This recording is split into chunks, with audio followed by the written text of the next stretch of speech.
Welcome to BBC Verify. Like you said, we are a team of investigative journalists here at the BBC. We are also a new brand and we are a physical location above the newsroom in London. And the point of the team, as you said, is to verify video, to fact check, to counter disinformation and to analyse really complex stories so we can get to the truth of what's going on. Why does this matter? Well, mistruths can cause really serious harm to society and to the people in them.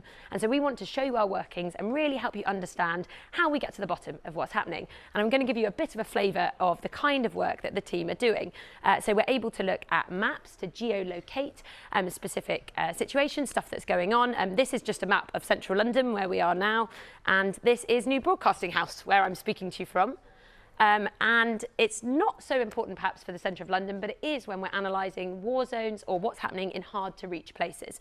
And there's a story on the BBC website today. It's looking at Russian fortifications on the front lines in Ukraine, and you can read more about it there. And there are other ways that we also are able to interrogate what's going on, including on social media. I have some undercover accounts that I've set up for the BBC's Americast podcast, and we use these kinds of undercover accounts, and these are the characters that the accounts belong to be able to really understand polarisation online and how what's happening on our social media feeds and what we're being recommended and pushed to us can affect all of us. And they don't offer us a totally exhaustive insight into what's going on, but they can help us understand just how social media works. And then there's also investigating other mistruths and the real world harm they can cause. At the moment, I'm investigating the UK's conspiracy theory movement.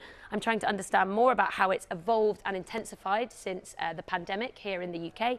I'm looking at the alternative media that finds itself at the heart of this movement and a conspiracy theory newspaper that's a part of that as well. I'm looking at the way that alternative media is funded. I'm looking at its impact on local communities. I'm looking at its connections with far-right figures and also its foreign links. That's for a podcast series that will be coming out in June. It's called Mariana in Conspiracy Land, and it will be available on BBC Sounds, Radio 4, asking that question, could January the 6th or a German coup attempt like we saw there ever happen here in the UK? So there's a real range of journalism BBC Verify will be doing, and you'll be able to see it online, on iPlayer, across BBC News, on your televisions and radio, so do look out for it.